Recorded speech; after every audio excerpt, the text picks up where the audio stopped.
is learn a little bit about how much you could progress and things that were easy for you and things that you had questions about, and in general how you felt about this tool and this activity and how you could see extending it to last a half a day or a full day.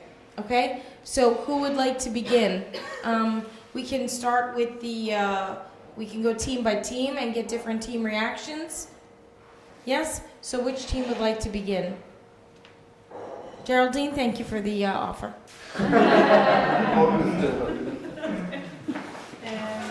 So can I just talk through what we've got here, Tina? Instead of the details, you can say, because we're all curious on how it's going to develop, but from a trainer's perspective, as a participant, how much did you get through? What were your sticky spots? So instead of what you achieved, talk about how you achieved it. Okay. Okay, I know you want to share because I saw how much they did, but talk more about how you did it, and we'll learn more about what you did, in the casual working later, okay? Is that clear to everybody? How you got results? Okay, so Beppe joined our team, and what happened was that because Nemo and I were involved in it yesterday and feel very passionate about it, we spent a lot of time designing the bag, adding wheels onto it and adding different compartments. And Beppe kept saying, we have to answer. And we sort of ignored that. So we spent about 15 minutes making sure the bag had wheels on it and that you could carry it. And when it came down to finance, Beppe kept asking, well, where are we getting the money? And I was just saying the public, that they'll pay for it. And he kept saying, but I need money. And then Nemo was saying that I need money, but I was thinking I don't need money. So the process for us, we sort of got very stuck on the design because we liked it so much, and fitting things into boxes became quite difficult then. And what was the solution to that? We started to draw a mind map, but again, when we started to draw, we added more things onto that. So then Marco came over and reminded us of our time, and to just really told us we had to start putting things in boxes. So we needed more direction as a team to actually start doing the activity and not getting caught up in the whole big idea. But in the end, when you got your flow... Well, in the end, when we got our flow, we have all the boxes filled in, and that was achieved probably in about the last 3 minutes because we had discussed everything and then just pulled it all together. Yeah. So what we can learn from their process is that you have an order, it's sequential, and sometimes there's pressure to just finish it, right? Let me finish it, right? But that pressure is very good because what you achieved in 30 minutes, dynamic discussion, someone from the outside having to be educated again, having to retell your story, wanting the desire to use what you like the best about the project, the impact and the design, to drive everything you're saying, and then pulling back, being reminded that there's time and objectives that you need to achieve, and then getting it done, all in 35 minutes, yeah? Mm-hmm. So the thing is, it's a very accelerated but realistic way of going through the business planning process. And imagine if you had a little bit longer time. Do you think it would be effective? Okay, so do you want to say anything, Nemo? Or Beppe? Or she covered it? No, she said that. Okay, next team then. That was in this room here. Let's move over to Chiara. And maybe you want to sit where I'm sitting? Yes. So that the camera gets you. Nice. Yes. So we start talk about this project again, maybe also with more details instead of yesterday. And it's very interesting because they put their passions inside this project and also new ideas, so it was good. The process to complete this business plan was step by step, starting with the idea in general.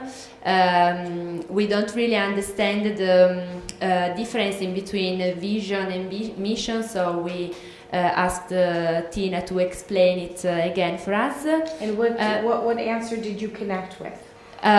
Vision is, I don't know if we really understand the difference, but we agree with this definition at the end. Vision is something more rational, you can see it in the future maybe, and mission is something more linked with your heart, your emotions, linked with this project maybe. I don't know if it's right. So our biggest problem was money, because this is not only a business, economical business, but social business. So I don't know, Roberto asked me, but how you can do to have money from this project, and I could not answer, because maybe in this step the goal is not yet have money, but create a space to do something together and to join different people together, and so maybe in the future they really could do something together and sell maybe their products, but I think it's not yet the real I don't know, the goal of this project. So we have problems to complete the financial space, but at the end we find a solution together. So thank you to Silvia and Francesco, Alessandro to help me with this project. Sorry, Alessandro. No. I knew who she was talking about. We had a doubt on just the definitions of well, to adults about goals are being met. We did some operational indicators, okay, but some they are qualitative. We didn't know how to do. For instance, the degree of integration, the degree of possibility to put in order that space became an unusual space for everybody in the community, not only during the course. I think that's all. I have a question. Alessandro?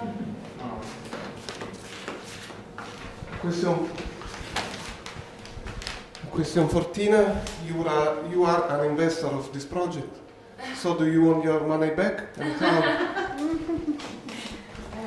I asked for evidence that they're going to buy the product that I tagged my money to. So they said they were going to. Chiara promised me she was going to buy a sewing machine with the money. So I want a picture of the sewing machine and them using it. Yes, So it's a donation. This is donation. You don't want your money back? No. Okay. I also decided to That's the name of my first sewing machine. Could be Tina.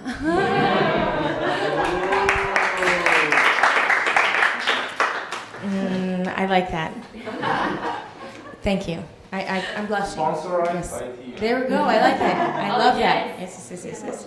Yes. And in the space, there will be your picture clear on the wall. Okay. Next to the- Thank you. I like this. Is making me blush. But I wanted to just address, how do you answer finance when you don't know if you're going to have a financial model? Well, right away, she needed the money, right? So the thing is, you can think about finance as profit. Nice. That's really lovely that you think business equals profit. Business equals expenses. So when you're thinking about finances, don't ignore all of the varieties, the income and the outgoing, right? The expenses. So even if you're not projecting that you will have income or make a profit, you will definitely have expenses. Lighting, heating, decorating, garbage, water, supplies, transportation, sewing machines. Okay, then you can you need to have a list of what you think you're going to need and how you're going to keep it and maintain it, so that you can make some slowly but surely projections. And it's very important to start with day one. So even if you don't know, then start an Excel sheet tomorrow and say, money in. And the other one, money out. You don't have to use fancy financial terms. Money in and money out is simple. Money in, $100, converted into euros is 80. Yeah, 80 euros. A sewing machine costs, I think 80 euros. okay? So you're gonna buy a basic one. You can't do leather with that. You can't do plastics with it. You can just do regular fabric. Because the fancier ones, you add a 0 to them. Yeah, you add a 0 to that, okay? And so what you need to do is have that down, even if you're going to use free stuff. Like you're going to go to the church and say, if there's donated clothing and pocketbooks or whatever that's stained, and they can't even let someone who's poor reuse that item, then you'll take it from them. Because trust me, there's people who want you to take their stuff, but then where are you going to store it? Even if you store it at your home, eventually your home will get too full with all that stuff. So then how much? So first solution is storage, free home. But you have it as a line item, because at point of time, it won't be free anymore. So how much is a storage space? And how much is a rental? And so then you have to let yourself say, I don't have finances. You can't say that. You have to say, I have to deal with financial issues, in and out, simple as possible, and let myself grow with it. Grow with the project and the business. Okay? Does that make sense? Yes. Okay, great. Next group. Me? Great. Perfect. You're the first one in the door. That's what I was looking for. Okay. I have written in my life some business plans for banks, for example, 20, 40 pages, very boring and difficult.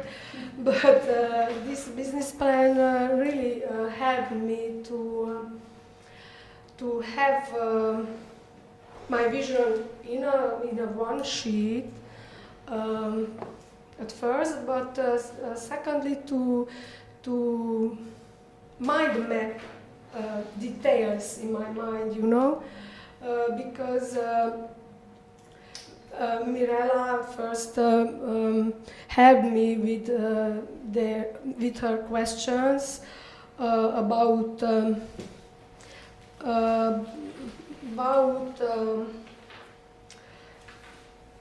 other details and other ideas.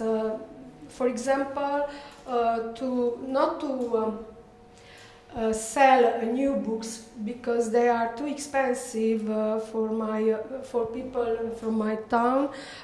Finally, we decided to have a coffee shop when people can be together. As Taina's idea would be a connectivity place. But to have the opportunity to buy second-hand books or to sell in the other way their books which has they don't you understand me, just to second-hand books.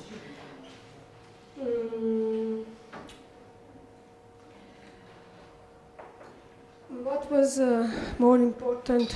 Sticky points, like any points you got stuck. Difficulties. Difficulties? Yeah. For discussion.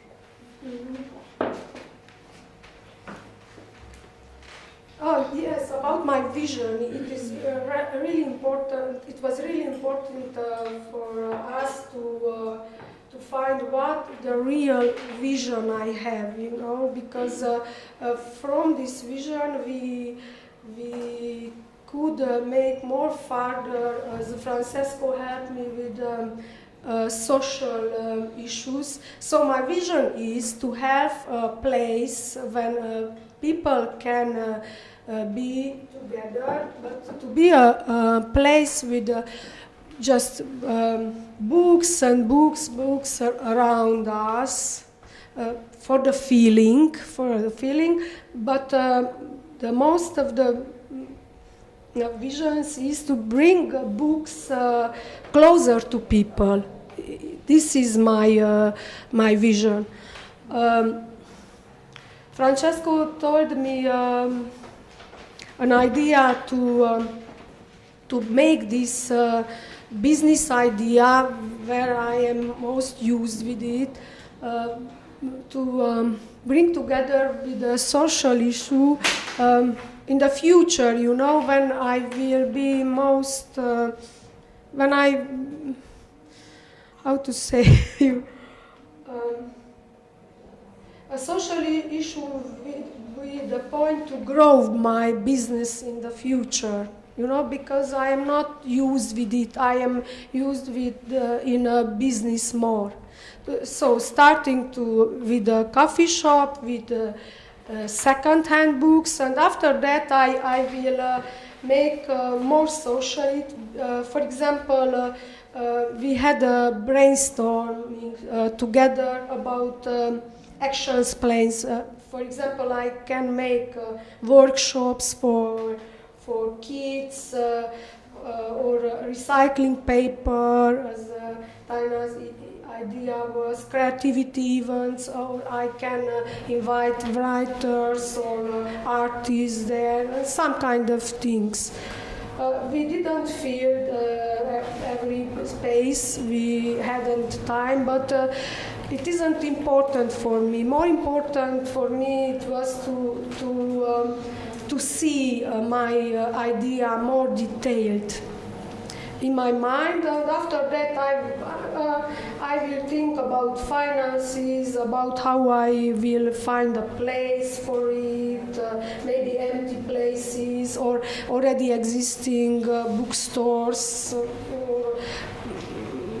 I will go there and I will tell them that I have this idea with second-hand books. I don't know. I will see later. Thank you very much. Thank you. Everybody clap for all of the presentations. Yeah.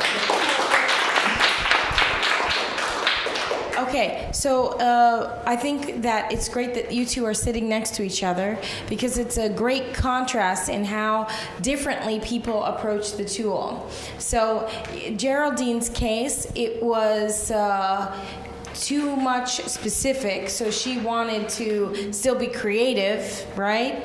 And then for Judith, it was a lighter version than the heavier business plans she's used to, so it helped her just address a variety of issues very quickly. But they both got something out of it, as well as the other members of the group. Paying attention to time and just letting you know what's coming up. We are not leaving these ideas. They'll be on the table, and it's perfect that she ended with how can I go from being a business to having social impact, and how can I go from having a social impact to maybe creating a business. So it's almost like I orchestrated them to sit in this particular order. So I feel really good about that. And we'll get to all of the rest of the ideas and layer in social impact and going from social to business and business to social in the next session. So now it's time for lunch. Breathe, take a break. Thank you for contributing to other people's projects. We already know that Judith was thinking about how could her bookstore have a social impact, and she could brainstorm with others about what social impact would be good to have.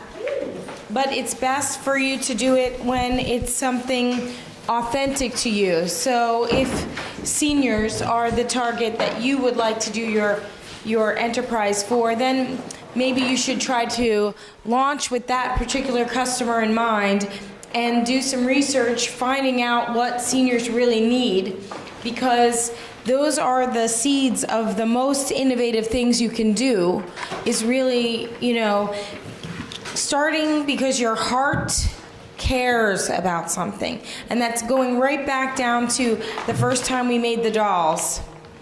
In the end, there's so much bad news. And maybe I will cry about everything. But what really gets you to almost an intolerable state? What can't you stand?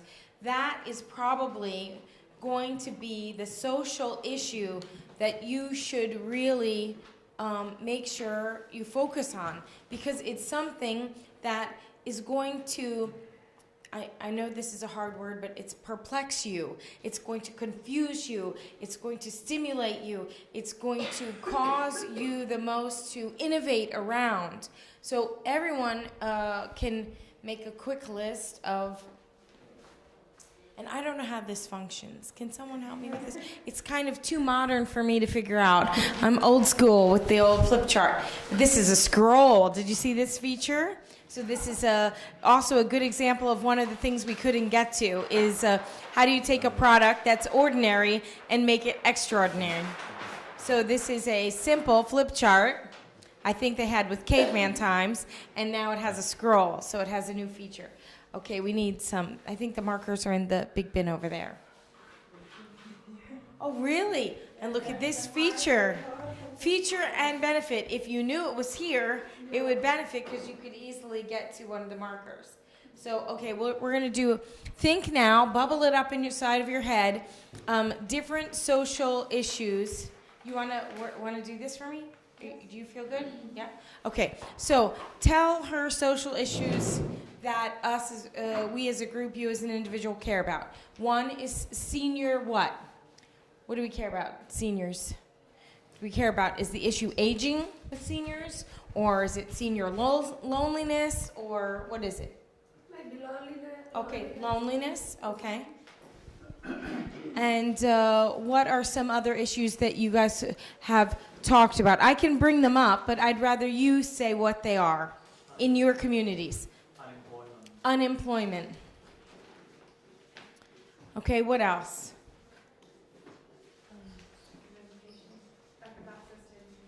Lack of education.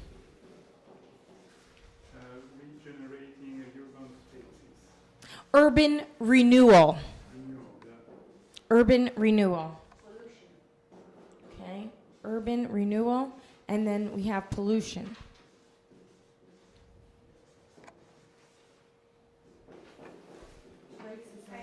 What? Racism. Mental health. Poverty or imagination. mental health, poverty, social inclusion, exclusion, inclusion. Mhm.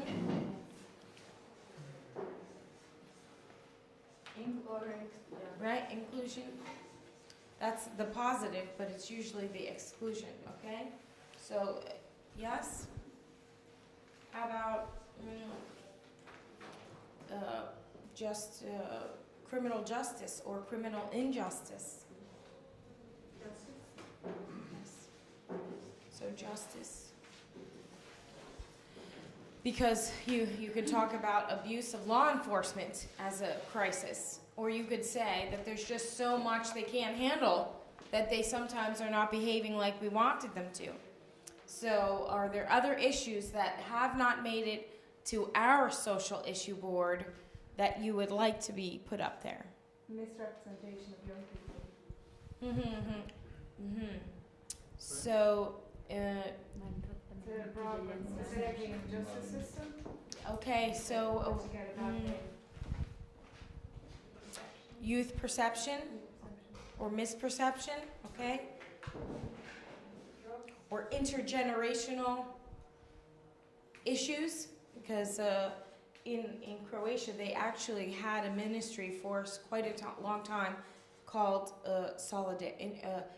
it was for families, veterans, and intergenerational solidarity, a government body. Yeah, they renamed it when the government shifted, but that was very interesting to me that they had something like that. So is there a social issue or environmental issue that you want up there that speaks to what your community and what you would like, the kind of impact you would like to have in an area? Is there anything else? Okay, addiction. Yeah. Addiction. Okay, addiction, and then gender issues. So I'm listening, and I'm not saying my words are better, but as you hear, I'm repeating and reflecting. I'm looking around the room to see when I change the word if it connects more. So I'm layering in more information. So I either shrink it or grow it, depending on the vocabulary I choose to use. And so I've been mixing it up. You don't have to do that. You can skip that completely. You don't have to rephrase anybody. You can list them all, and then you can go back. All environmental issues will be with a green marker. All age-related issues will be with a red marker. Did I say environmental? Yeah. Injustices will be circled with another marker. And then you can start to group and cluster, what are we really talking about? Because I find that many times people say, we are a social enterprise, because it's hip now, it's cool now, and it's getting EU money now. And then, some of the most, and I don't mean to be critical because everybody's trying to help, but it's often that their social issue is so big and their business solution is so small that it's kind of a laugh. You want to solve environmental issues by having a community garden in one particular neighborhood in one small city. Okay. Yeah, yep. You can say that you're tackling that. Go right for it. Now, I'm not trying to make fun of them. I'm trying to say that we often get stuck on making these missions and visions so big, and we're going to have such an impact that we're not realistic. And I know that's like the number one thing you have to do, mission, vision. You have to have it. You have to have it for projects, for businesses. Everybody needs it. But if you had more believable ones, you might be able to really measure that impact that you want to have. And you might be able to turn it into goals and objectives in your planning stages that people would know, what does that mean? For example, we're going to get into, this section is talking about good and bad impact, and also local and global models. So I'm just putting it out there. We have till another an hour and 8 minutes to deal with both of those issues. So in the course of this discussion, we're going to go revisit these. We're going to tag them to your business ideas, and then we're also going to talk about how maybe the business ideas we have not yet discussed from the morning session, how we can build in now to your business plans that you started more focus on your social impact.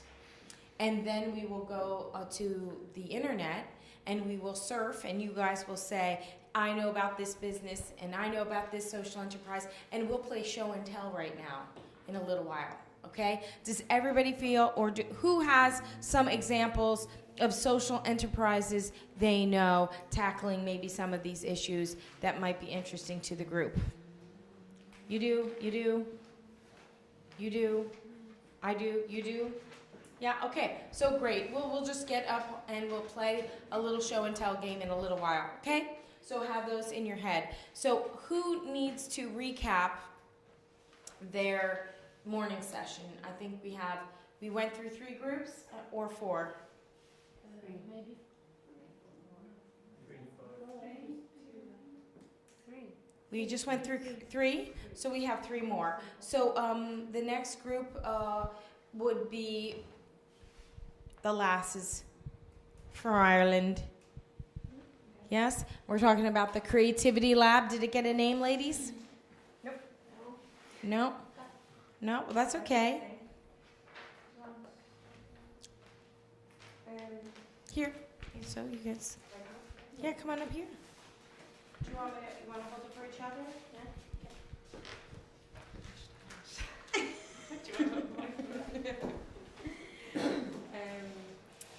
Okay, so our business plan was to vision. Oh yeah, that's right. So well, basically, just to remind you that it was to be a creative hub, and I think the exercise was good to ask yourselves certain questions. But what we actually realised is that we were quite frustrated because we were enjoying the idea generation part of the process, and to try and get these quite linear questions answered, I felt made me kind of go like, but I want to be excited, and I kind of felt like it was draining the excitement because they're quite like, where's your finance coming from? And we're like, yeah, but what about all the other fun things that are happening? So so it was just really good to kind of witness that, and it was good to push through because we did actually get to complete most of it and to identify the gaps.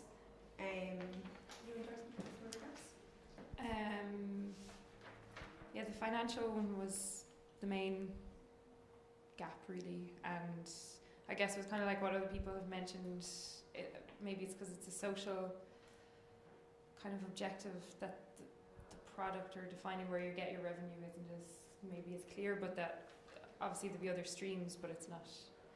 Well, what about That's when unclear. the suggestion was put forth to think about expenses then? Yeah, no, that I Really thought that was really good. And also what helped us was when Lorenz was saying about when you're going through it, maybe to skip bits and to like maybe put yourself at a step that you're not already at, but just to move forward with it. It So was excellent advice. yeah, so he suggested like getting a space was a big thing that kept us going for ages, and then he suggested, imagine you have that and then you can move forward with different ideas. So. Great. Well, I'd just like you guys to turn around and look at behind you. So I often do is if you're trying to come up with your vision of what you would like, I often just go to Google image search and help you redefine it, because I think one of the things that maybe caught you guys off guard yesterday is you heard when I said I think you should try doing it by yourself. And so you did, but you actually were working on the same kind of space. So it probably would have helped you a lot yesterday if you prototyped together. So maybe there was something I said that made you prototype alone. I think we kind of wanted to do it separately, Oh, but it was a choice. we probably should have done it together. Yeah, I think we should have done it together, but actually, as for this course, is about us learning as trainers. So I learned a lot yesterday about just personally that challenge and how to do it. So I think it was actually a good call. Okay. And also, just the maybe what we learned from the others was like maybe teaming up with somebody who doesn't have not even slightly connected, like to be able to encourage that a little bit. That would be good as well. Yes, I love using people who know nothing about it, and it's amazing how much expertise they bring to the table, right? So the reason I did this is because I think both of you you want to see what that space might look like so that you can then think about what will function there. And I think that's where you both are, based on how you laid out your space, how you also wanted that space defined and details in it. So it was interesting that it was slightly different approaches. I think that if you just visually find how you would like it to look and what you think might be there, that might be a good exercise, and that you don't have to make a 3D model again, but that you can, okay, well, we want our, bathroom to speak creativity. I know that's funny, but it's the most overlooked room that everybody uses, right? And many people say that they're very creative in the toilet, right? Sometimes it takes a little bit longer than others, right? It's gross, but it's a fact, right? So, some people have magazines in there. People have doodle boards in the bathroom. Think about all the creative graffiti that is in toilets all over the world, right? So it can be a center of creativity, and why lose that space? So if you're a creative space, you're going to think of all of the details, even relieving oneself as a creative opportunity, yeah? So I just give you, or if you wanted to have a creative space with an economic impact, sticking in the toilet, you might want to go with a toilet that is the no water toilet, the no flush toilet, the toilet that is going to, because if you have no space, and you can create the craziest possible space with no financial limitations, then go for it, Think about that. Think about other impacts you might want to have. I know that tonight when we go to dinner, I love their bathrooms. And I usually like not to tell you, but I can't help myself. They have a Barbie doll on the female toilet and a Ken doll on the men's toilet. Wait, how do you know that? How do you know that they have in the men's toilet? Were you in the men's toilet? I will go tonight just to prove to you that I was there.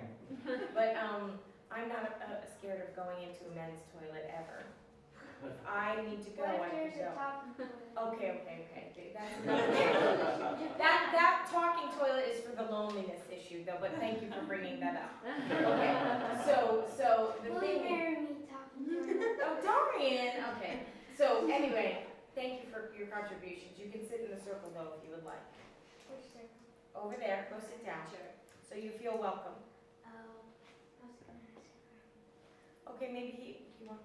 Okay, fine. All right. So there's many solutions, and creative solutions don't always mean a blast of creativity, but they can mean creatively looking at an issue and how you can bridge social and environmental impacts into your business. Is that clear? Okay. So thank you very much. Okay.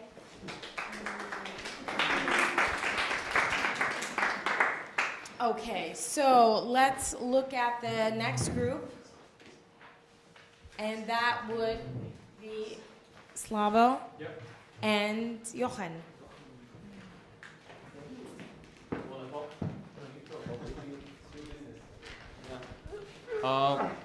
Well, when it comes to process, what helped me a lot was that Johan really tried to get into my idea, and he had many supplementary questions that helped him to understand.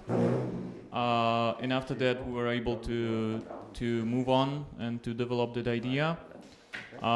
Then Roberto came and messed it all up with his all questions. Then he was fired after confusing us.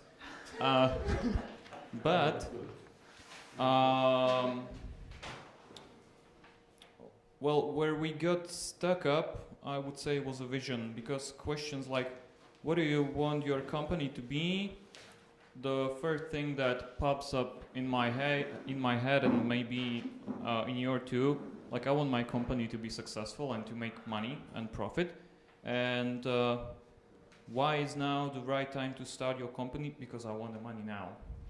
I mean, am I the only one? But if we just pause you for that minute, you're here for social reasons. And in your first, 3 minutes, you seem very money driven and not socially driven at all. That's So, what comes later. no, it doesn't, not for a social enterprise. Let me just grab the mic just so this Yep. is an important point. We already know you, and we know that you do care about social issues. And this is the dilemma. If you start an enterprise and then try to have a social impact later, you're actually doing corporate social responsibility. Get that. If you are starting a new enterprise and you are grounded in a social, financial, and environmental mission, then you can say that you're a social enterprise who is truly devoted to triple bottom line impact. That's people, planet, and profit in that order. So I know it's so much easier when you're trying, we told you to do business planning, and you are acting up here like a businessman.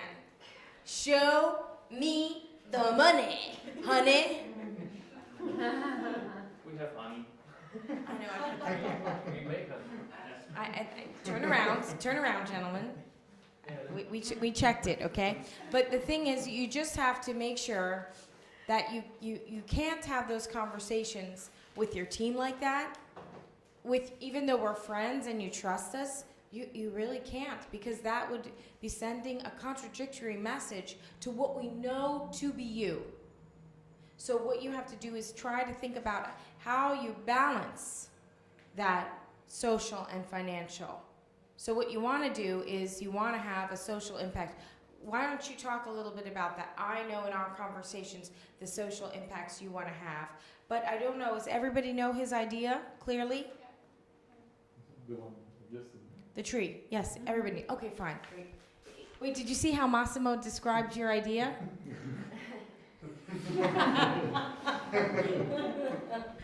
Thank you. So yeah, Johan helped me to balance it, and I wanna read what he came up with, and that's a sustainable, environmentally friendly wood-producing company using a planting circle method, allowing production of side products like biomass and honey, which actually sounds, pretty much better than we want money. Yeah. Okay, And now I do realize that. Put the paper down and flip it over. And now say it in your words.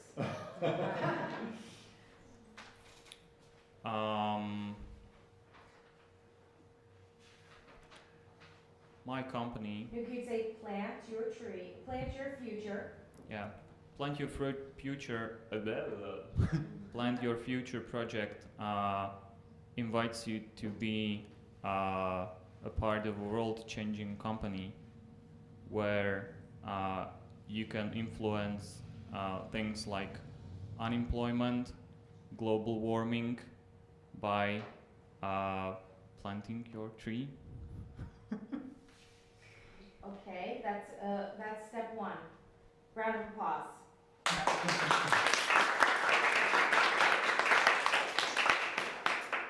And step two. Step two is now think about your pitch yesterday. Me or we, problem, solution, resources. How do they all belong in your vision? Well, the problem is that there is unemployment. How is your, what are you solving unemployment with? With giving people jobs once the company will grow. But Okay, before so- that, I can only employ myself. Okay, so plant That's- your future starts with a tree Yeah. to grow a business that produces trees, which then beget honey, which then beget biomass, which increases employment in our communities and is a model for the world. Now, he said it his way, I said it my way. Your first pitch didn't include the name, had lots of money in it. Your second variation of your vision carried with it more of a, I want you to be my employee, I want you to be my partner message. So, look at it again. Look at the one you created with Jochen, okay? And now read that one again. No. No. Read it again.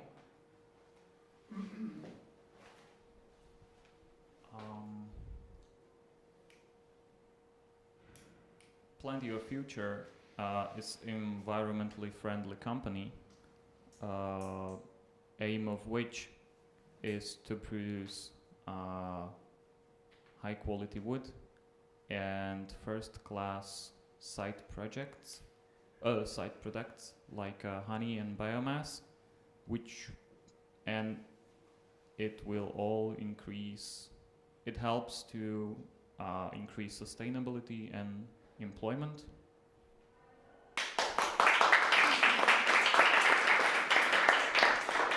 I think that if I have to redo it and I'm still not quite clear about how I want to do it, I think I have a problem with vision and a mission. But that's like my problem. I sort of know what I want, but I just don't know maybe how to put it in words.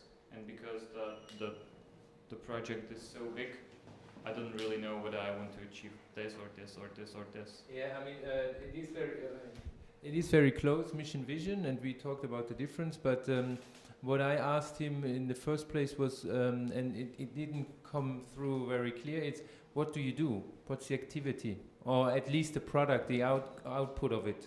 And it's clearly wood. It's a wood company. He actually plants trees and produces A, B, C quality type of wood. And then on top of it, there's side products such as biomass and honey. And that was interesting. I think that, it's all about wood. It's that's what you do. And then the rest comes about it, because it's not primarily about employment, or before you employ someone, it's maybe 5 years, I would reckon. I hope you make a lot of money before that, but it's more based on a very small scale project where he can actually do this on his own. And if he does it well, I think it could really work. But it's maybe in the future you will hire people, but it's really about wood, first of all. And then the nice honey and biomass. Yeah. So the thing is, you do have a vision for the future, but what you need to do is figure out how to break it down into small phases in order for you to do that. The problem with many companies, business or social, are you mad at me? Are you mad at me?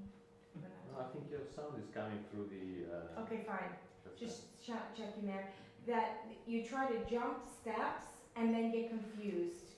I know lots of very successful entrepreneurs, social entrepreneurs, that failed because they came to a crossroads and wanted to go a little here and a little here and a little there. Instead of, I'm going to go down that path, and then I'll go down that path once that's stable, and then I'll go down that path. They try to do all things at one time, and they drop the ball.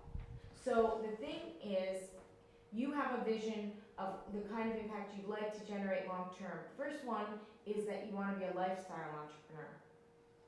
That's right. Your lifestyle includes being surrounded with locally grown trees that are indigenous to that community, right? It's not like you want to bring bamboo in, right? Yeah. Yeah, so this is very important because that's reinforcing a very environmental, ecological message. Now, are you going to go organic or non-organic? Are you going to use different farming methodologies that are really sustainable? So these are things because we're trying to think about the impact we're going to have. The words we say have impact, the actions we take have impact, and even it's in that very small steps that you're making in deciding what this mission and vision is going to be and in which order that will shape all of that. So we'll give you more examples from our cases later. Does anybody else have a comment, question, or direction that Slavko can take in his Plant Your Future project? Anybody? To me? How about, can you give him the mic? To me, the last version of your vision, was it vision, was created an image into my mind, created a vision. While, apart from the first one, which in my point of view was a joke of yours to be entertaining, but the second one, the one that you read, was very wordy or very academic in a sense and didn't create any image into my mind. While the second, I saw the trees, the bees, and that. So I think that it would be helpful to have a less posh or polite vision, but a more visible vision. That's my point.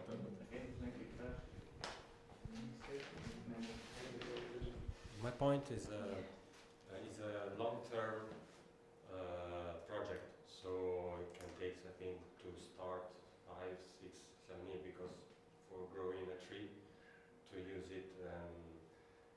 How do you think how to deal with the today this attitude in business and social? Policymaker wants everything right now, 1 year, 2 year, and businessman wants it in 1 month, 2 months. So it's very difficult, I think, to stay inside this environment. I know of the fact that I'm not gonna generate the revenue no sooner than in 2 years, and that's still, I have to work hard in those 2 years, and it will get better in 4, and I hope to have profit in 6. And I realized that, yeah, I have to have other job. Or that was not the question. What I mean is, for instance, in the wood, I know that today they don't hold out. They don't storage the wood anymore. Years before they started to make furnitures after 5 years of storing. Today, furnitures are made with very young wood. So the market you can have is a very little niche, and it can be really expensive compared to the way the market is moving. Yeah, so the Nemo's question was regarding the storage of wood and that there's or about the niche. The global situation that wants you to be faster and faster and faster. So you have to compete with the enterprises that think only about money. So you have to compete with them. And I think it's a big problem. So the question is how I'm going to answer How can you manage the competitors and the global situation that thinks the opposite way of your philosophy? I ask you because it's the problem I got with my. Like you do have your company, I don't have mine yet, so I haven't come to that point yet. The only thing I rely on is that the price of wood hasn't gone down for 15 years. And it's pretty stable or increasing a little, but that's all I know and that's all I rely on. Yeah, what also was, I think it's very powerful in this exercise, and it's what actually happened, is you got at least 20 new areas of research, very specific ones, and where you actually, you don't know the answer.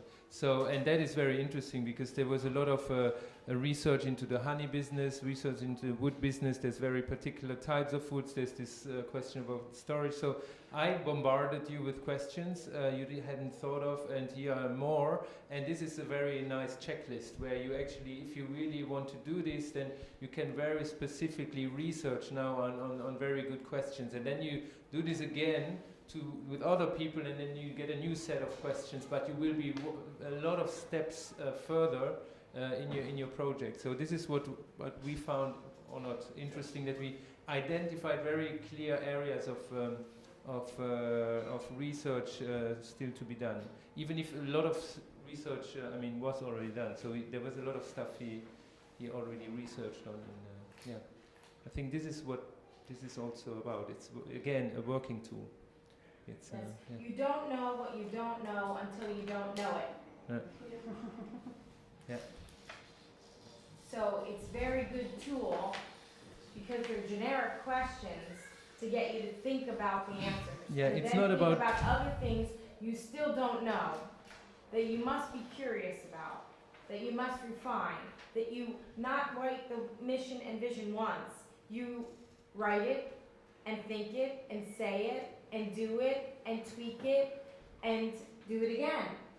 So it's just the beginning. These documents, the business model canvas, this one-day business planning worksheet, the one that others we introduced to you, the others that you will find, they're just a tool for you to self-reflect, to you then to reflect in conversation with other experts, with other people who are going to be impacted by it. That's it. And I think if young people get this, you take away the fear from this evil word business plan, and they actually will enjoy playing with this sheet here. I think if we manage this, that they also see I have a new set of questions which I can investigate into, then we did a good job, I think. Then it's in this section business plan where everybody is kind of afraid of. Yeah. So that's what I think. Yeah, but we have to prepare this situation because there are some terms in the sheet already that I have also seen in the group where I was, that there are some problems with. For example, mission statement. For me, it's clear because I have a branding workshop which I was taking part in. But yeah, if you don't give an answer to what this specially is, because there's only one line for it or two. Yeah, for example, it is just like when you have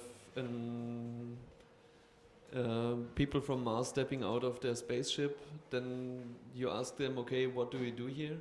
And then this is the mission statement. You just drop one line if what is your business or something about, and that's it.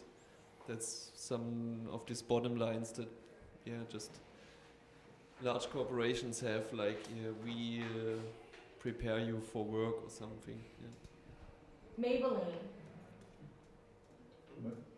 Maybelline? Maybe you're born with it? Maybe it's Maybelline? You know, it's like a beauty. Dove campaign, real beauty. They discover real beauty. So it can be that, and the thing is, mission and vision statements are important, but they only have meaning if they have meaning to you and who you're talking to about it. So maybe you're born with it, didn't connect with everybody, but that doesn't mean Maybelline isn't going to use it. It's connecting with their customer. So your mission and vision have to connect. So there's this document, which is word-driven. For one group, I asked them to switch to a mind map because I saw words were catching them, right? So you'll have to play with it. People who are extremely visual, go to Google search. You have a word on here that you're not sure of? Go. You all have iPhones. You're all checking your emails. Why can't you check what a word means? Why can't you go to your favorite company and see what they call their vision, their mission? You can do lots of different things. You're empowered. Get online, do it. I mean, it sounds really simple and really silly to say that, but we sit around, right? And who pulled out their phone and did any searches during any of your breakout session? Did anybody? What? You have no smartphone, but you have a computer, and you could be using the wall the whole time. So I was just, I had another teacher come to my school and do a training on design thinking, and I was in the audience, and he already knew that I was a professor too. But he said this to them, you don't know what I'm talking about? Then Google design thinking right now. And they had to define it, and they had 5 minutes, and then they all discussed it back, and it was amazing. But it was just like taking a gadget we have all the time and are not using for the purposes besides talking or searching for random what cat looks good with that dog today, which is the most popular things on Facebook. Cat and dog pictures, and baby pictures and graphic pain that's happening around the world. These are the things that catch people's imagination. So use those tools on yourself for these purposes. Make it very active. Say, take out your phones, who's got them, or take out the laptops, and we're going to do a quick search. So you get them to do a quick market research on something. So thank you guys very much for your contribution, and we believe in your tree farm. And I think that I also brought some of people's prototypes to them. Look at your prototype. Look at what you manifesting it into 3D actually was communicating. So if I had to analyze this one, if Kiara did a mind map, and Kiara did a prototype, and Kiara did a collage, they would all speak to me in different ways. So what do I see? I see the lace representing the old women and the tradition and the handicraft. And I see all the people that she decorated the machine with as representing people who could both take the workshops or maybe wear or be interested in purchasing the clothes from around the world. I see the machine and the little details that she made, the spool, and that it's going to function. It's going to be functional. Yeah. And I can also flip it and see that sometimes business can get very messy from behind the scenes. Okay? All right. So the thing is, not everybody does this. I know I'm weird, but I like to, I make collages before I write stories. It's taken me a really long time to do my PhD because I have to construct a visual in order to then start writing the words, because I want to see how I think before I write what I thought. Now, it's unusual, I know. I kind of hyper-developed that in my sense of visual in me. But know what you have a hypersensitivity to. Know what you are prone to do and do that. Don't walk in high heels if you prefer flip-flops. Don't walk in sandals if you prefer sneakers. And that's, obviously not literal. So just do what you're most comfortable with, and you'll find your way around any tool. All right, the last group to go is... Yes, ice cream. Slow ice. Let's have that slow ice revolution. You need him. He needs you to say, I need you. I need you. I need you. Yeah. And I need you too. Okay, or Slow Ice, well, it's a small enterprise, and what we want to do is to produce the best ice cream.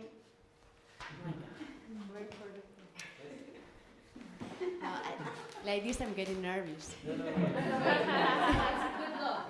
That's a good look. We all want to, you're doing a photo shoot. Continue. Really cannot continue. Silly ones. Okay, our idea, joder, macho. Our idea is to produce the best ice cream of all the polar Arctic circle. Why are you looking at that? And not at me. We're talking about it. Okay. Yeah, don't worry. Okay. So, well, as you can see, we are different. I'm from Italy. Both of them are Italian. The idea of the ice cream is, well, it's because the three of us likes ice cream. Also, we share some values, the lowest food movement. I don't know if you heard about that.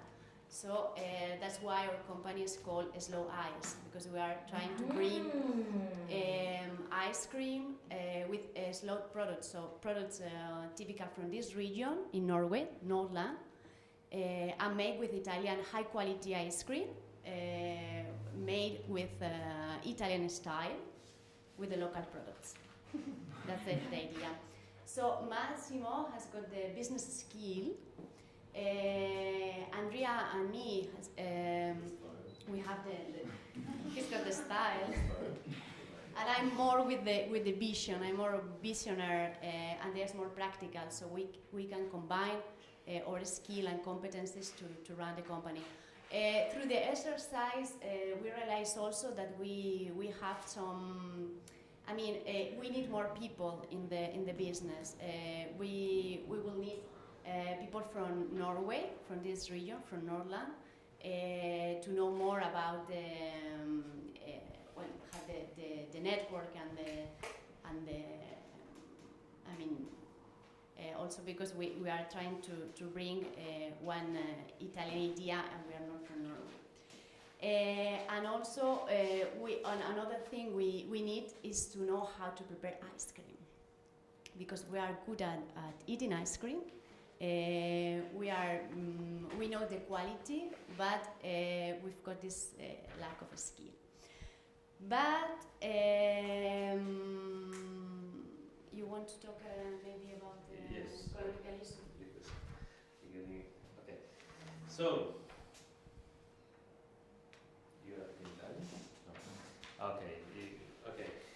So what my business partner here has not mentioned is the social element of our business, which is we actually intend to use local products, so we'll make good connections with local farmers for the dairy products, and we make a point only of using local products like strawberries grown locally and milk from the region and other kind of berries. We also want to employ people, socially disadvantaged people, especially young people, so to run, the place. Also because we don't actually speak Norwegian, so we need that. And we want to make a connection also with families and communities by organizing ice cream tasting and trials of ice cream. We have two investors. One is here, and the other one has gone back to Italy now. They both putting 1,000 euros in our business.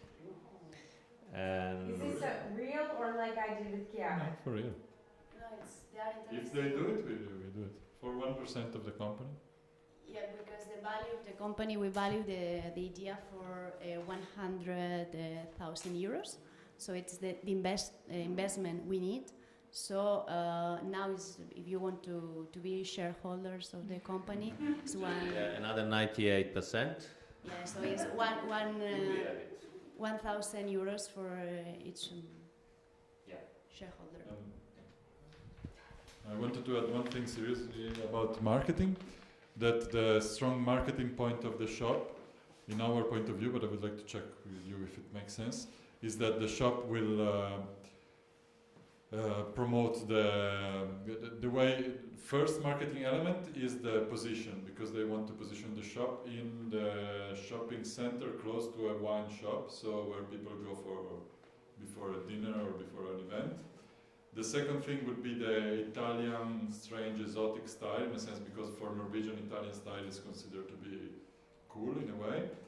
And the third thing would be the lighting, to make the place cool and warm even in winter, so to make it attractive also in low season. And the fourth marketing strategy will be networking. So use the network of people they already have established to start a business, not to come as an extra terrestrial.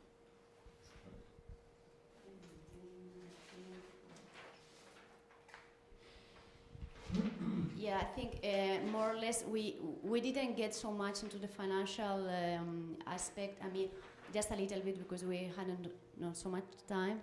But more or less we thought that selling like a 100 ice cream per day, we could be able to break even in the second year. To having some money also for living there, because we have to move at least for a period of time to start the company. So it would be more or less. The turnover will be around 100,000 euro per year, 60,000 investment, 30,000 labor. So in 2 years Where did you guys get these numbers so quickly? Because we are good. We figure out everything. By the Did you look machines. at like a franchisee of ice creams business model or something? There's one of the in the action plan. So what is the specific action we will take? Of course, we know that we've got lack of expertise in the ice cream production, but we know the market in Italy, the prices, and more or less what the costing. Andrea and me, it's a couple of years that we go to Norway like twice a year, so we know more or less what are the prices there, the key elements that the people in Norwegian look at, like identity, local products. So more or less we could take this number. But of course, Massimo suggests us, he's going to put us in contact in touch with some entrepreneurs in Torino that they are doing a kind of franchising very easy. So we just get a little bit of inspiration. Yeah. Startup, 3 years old. Because the niche is in that place. We're planning to run the business in the north part of Norway. There's not any ice cream shop. So people love ice cream, but they used to buy them in the supermarket. There's no so yeah. Okay. But one thing that maybe that's what we were supposed to talk, and we actually spoke about something else for half an hour.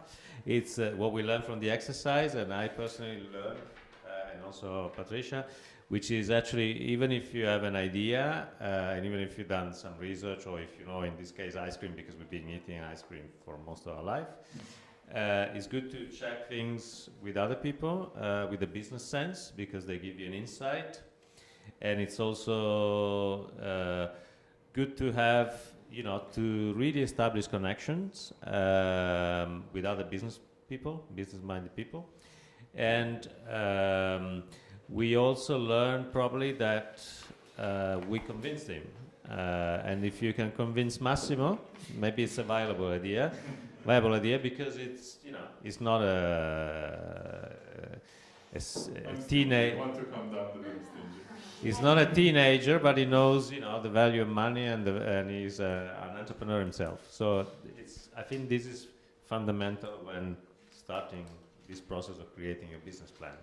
So an existing entrepreneur give you confidence by giving you value, by giving you money. Opening up possibilities, and but we are like-minded because he also has a social background like we do. Yeah. Okay. Just a little comment. What I learned on my side as a Build Your Future trainer is that I would call an expert for this, because there are too many things which I know, but like common sense knowledge. But if somebody asks me really something about which which are the goals. I just have a very, very basic knowledge. I would like to have somebody with an experience to come up with supporting me.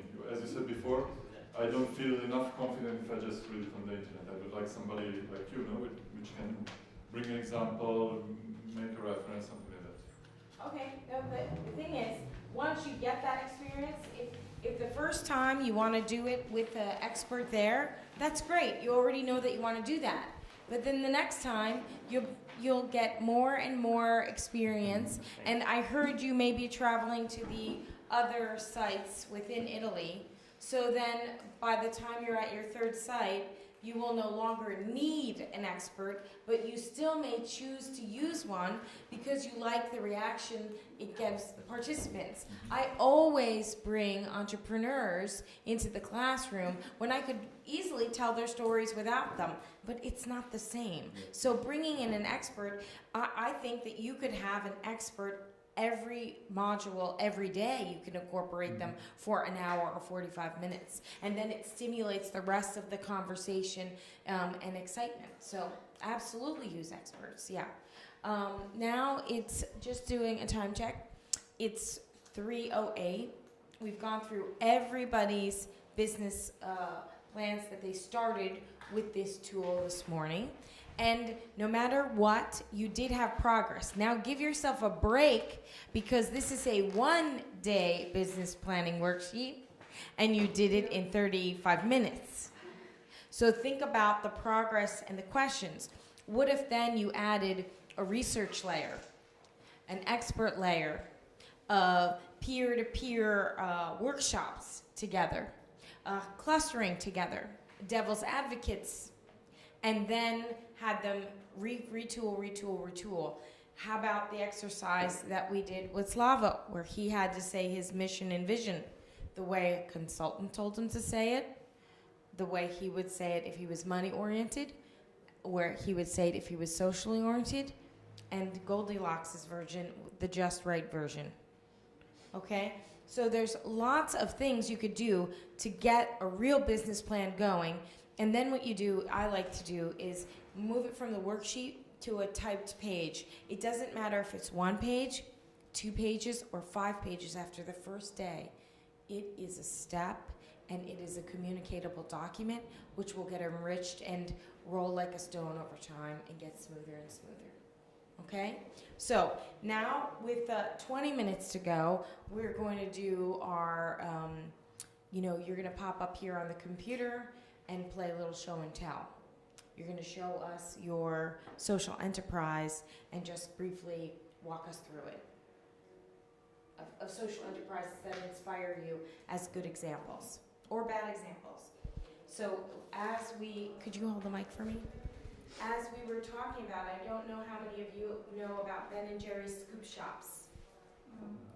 Does anybody know about Ben & Jerry's Scoop Shops? Okay. It's their division with the social impact. Yes. So the one thing I don't know before is what's a show and tell. What? What's exactly a show and tell? I didn't go to the kindergarten. No, just show and tell. You show us. You show us the social enterprise, and you tell us something about it. That's it. It's pretty simple. Like 2020, I think, I kind of had to explain that one. But show and tell is just you show us what you mean, and then you tell us a little bit about it. So here I'm not even going to do much about it, but Ben & Jerry's is an ice cream brand, and it's based in Vermont. They are also packaging and selling in grocery stores, but they have a social mission from the very beginning. They have a socialist founders, and nobody in the company can make any more than 10 times more than the lowest paid employee. That's one social impact that they had. Another social impact they had was they started scoop shops, which are scooping out the ice cream. And they have them in low-income neighborhoods where people wouldn't open business as a high-end ice cream shop. And they hire formerly unemployed people to work in the scoop shops. So they have a social impact. The third way Ben and Jerry's has an impact is that they buy from a social enterprise. And that's my next example, but then I will let you guys come up and do the same as I just did, okay? So hold on, and we can write a list down. Sorry that it went to a dummy site. It's a Greystone Bakery. Oops. So hopefully it'll still come up. Yeah.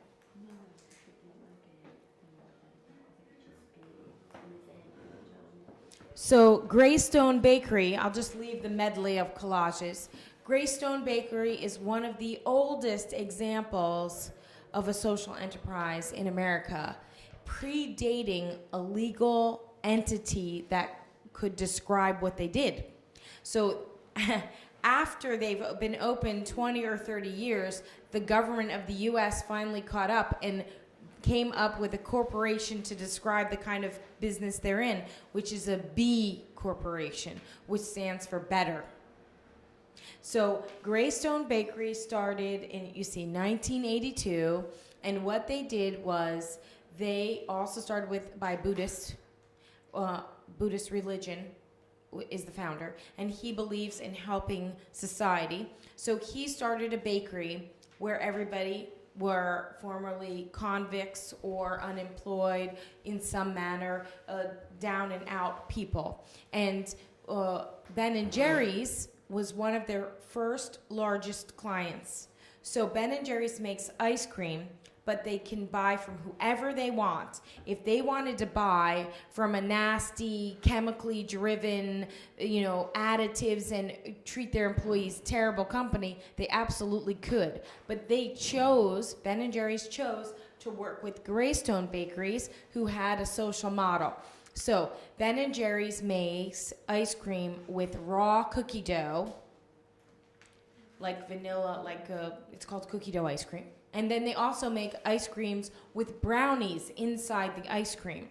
And they are all made by this bakery, Greystone Bakery.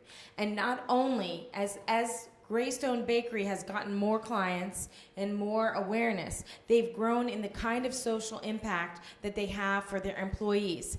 They started kindergartens, training centers for youth. So there's multiple generations staying out of prison because they are giving health care and employment, and it's better to work for them than to be on the street or doing your drugs. So it's really helped the neighborhood, the community, and now you can say it's impacting the world because many people know about them and they're scaling the impact.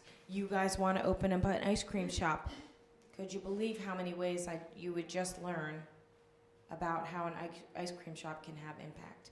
Amazing, right? So that local impact can go skyrocketed if you buy from the sources. In Croatia, you said you wanted to buy berries from, a farm that does good. It's not the Red Cross, but it is the church that runs a strawberry farm here in Croatia, helping the needy. So if it was Croatia, you would buy maybe from them, for example. So now is showtime for show and tell for someone next. You want to? Showtime. Do you know another example that you would like to play for the class? Anybody? I know from the menu. I could Okay. But Lawrence, you want to come up here and pop one up?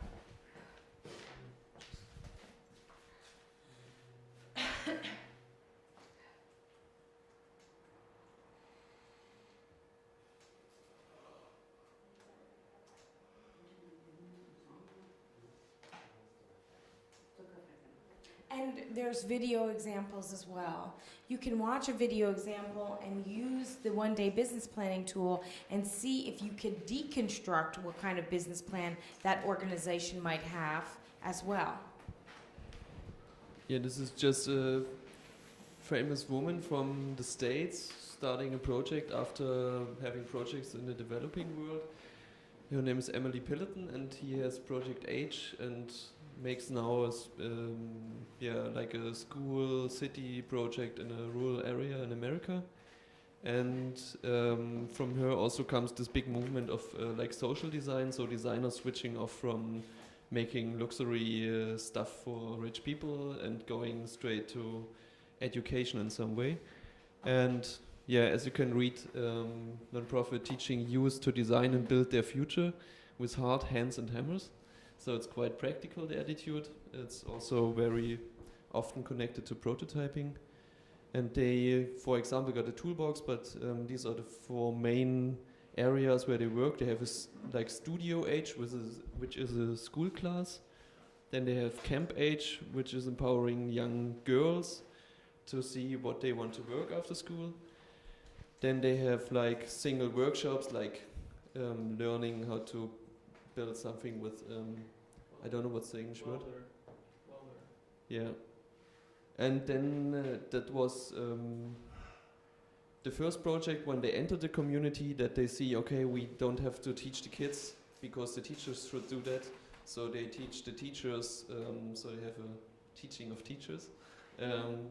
Just to show them strategies to do with raw and used materials, some education which is more like, for example, here this is for math lessons, just to have more active lessons and playing outside. So you can watch it and I can send you the link or something. That's it. Maeve, you said you had an example? Yeah, I'm trying to decide. Okay. Anybody else want to pop up? I can play a video. Okay. As long as it's just a quick one, like a Yeah, little I can snippet. Because I promised to do 3:30 on the nose. There's also tons of examples in the manual. Yeah. Social enterprises, there's a lot of links about really interesting ones. With videos, with descriptions. I don't know how long it is. It's like 2 minutes. Everybody needs help at some time. We all need help, we can all give help, and when it works, it doesn't make anybody feel less than. It makes them feel like they belong to the human family. My name is Faith Fowler. I'm the Executive Director of Cass Community Social Services here in Detroit. We make Detroit treads. Detroit is littered with illegally dumped tires, and we could pick those up and start a business. We picked up over 40,000 tires. The tread becomes sandals. Then that sidewall is used for the mud mat.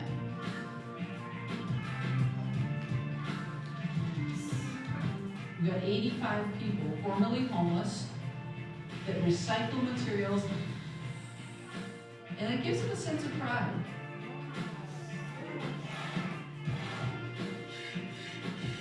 When you're walking on a soft surface, you're literally leaving the mark of the D. So people in 46 states and 3 different countries are leaving the Detroit D right now.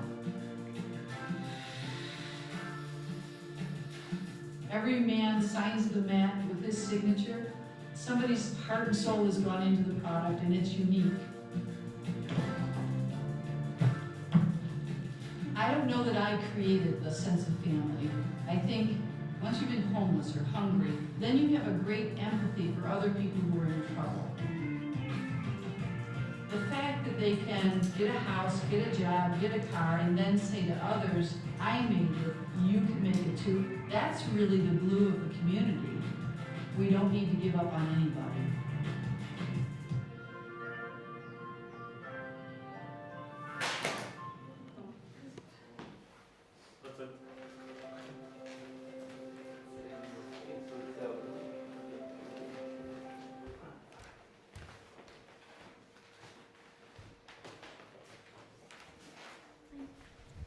Is there anybody else who wants to share an example?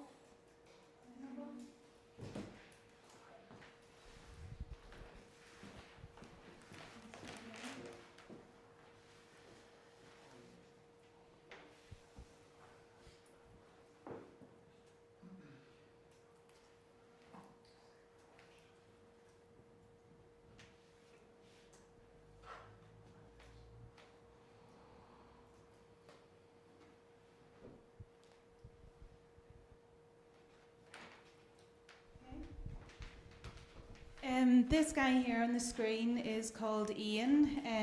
Ian had a problem with alcohol and turned his life around. He went out to the Philippines and met the street children of the Philippines. And from that, he started fundraising himself by doing quizzes, sponsored walks. Then after the huge hurricane that hit the Philippines, Ian went out and seen that there was even more children just sort of abandoned on the streets. They didn't have opportunities to go to school or anything.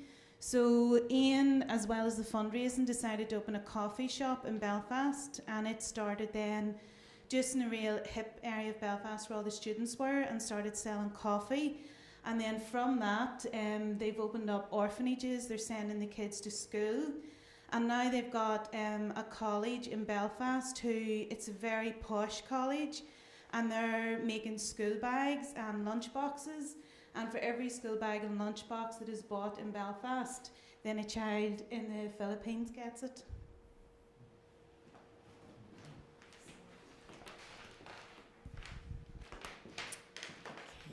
Anybody else would like to share? There's just endless amount of projects that you can see where one person made a difference. And if you're more than one person, what kind of difference can you make? So just to tie it back into just one person, I'm going to go to, let's see if we can find her. Okay, she's not here. If she was here, she would be horrified. But I think that it would be nice for me to close it out if I showed you her Annie Mingles project. And because what you don't know is that she also donated some of the original, let me see, thank you, original books. So here she's,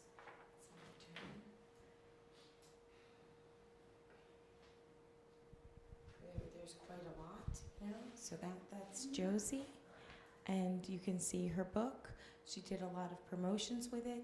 This is her when she was 11, and there's a video, but it's way too long. But it's quite cute. So what we did was she made the book, and then the first 100 people who bought the book, 100 books went out to children's hospitals and children's libraries. She also did a workshop with an organization called Slava Rashkai, which has kids who have developmental delays, and worked with them to make Annie Mingle puppet show and things like that. So even she has a business, but she did a project with a social impact, and that nobody can take away from her. But if she was here, she'd be embarrassed to talk about it, because she's a teen now. But other than that, it doesn't matter how old you are or how young you are. It doesn't matter what you care about or what you're good at doing. You can take something you care about and make a change by doing something you're good at. If you just combine your heart and your mind, your hands and your feet, and you get your whole body moving towards your goals. And that's how we started, and this is how I end here. So just so you know what we did from your workbook, so you can fill it out. Today we went over 3 things, and I'm looking for my calendar. We looked at the one-day business planning tool. We looked at good and bad impact and scaling examples of global and local. And now at 4 minutes to go, I'm happy to report that we're going to talk about next steps, and Johan and Tanya will lead that. So I'm done for the day.